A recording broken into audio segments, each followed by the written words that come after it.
È il grido di allarme da parte dei tifosi biancazzurri che hanno accolto l'invito del presidente Giovanni Castronovo a stare vicino a tutto lo staff.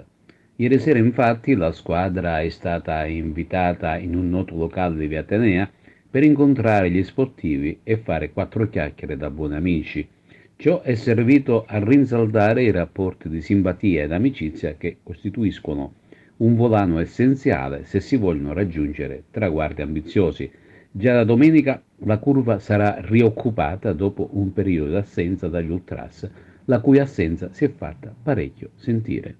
Noi siamo abbastanza sereni perché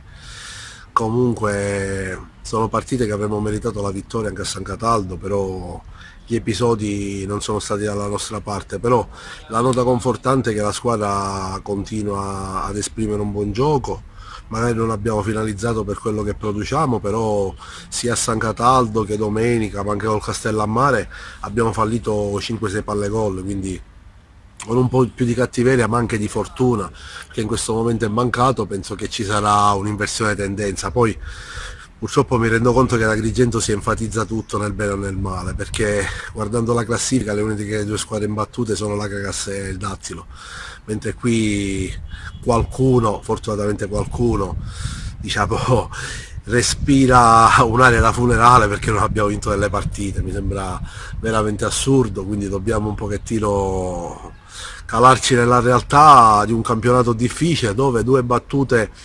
d'arresto vengono, addirittura vengono viste due pareggi, due battute d'arresto. Alla fine abbiamo fatto un pareggio in casa, un pareggio fuori casa, dico, non è che abbiamo, se avessimo perso allora cosa sarebbe dovuto accadere, per cui cerchiamo di essere realisti, di stringerci attorno alla squadra, siamo alla quarta giornata, dico, emettere sentenze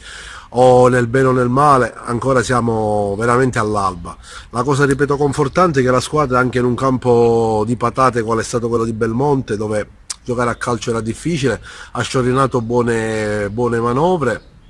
e purtroppo però non è arrivato il gol e quindi la partita è finita 0-0, però io sono abbastanza sereno, la squadra è abbastanza carica, con il rientro degli infortuni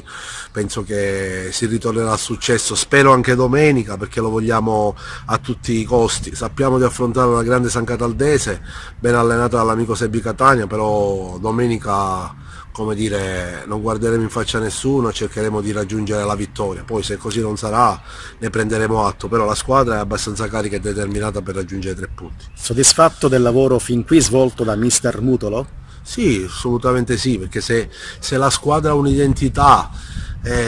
in campo, se colleziona delle occasioni da gol, evidentemente è frutto di un lavoro settimanale. Io non ho visto giocare il Dattilo, ma chi ha visto giocare il Dattilo, a me non mi interessa entrare in casa altrui, però mi dicono che sotto il profilo del gioco la Cagas esprime un gioco migliore, nel senso che il Dattilo è una grandissima squadra, un'ottima squadra, ma fatta da grandi individualità. Sotto il profilo della manovra, della collettività, l'Agragas mi dicono che chi ha incontrato entrambe le squadre diciamo, ha un gioco più brillante, più armonioso.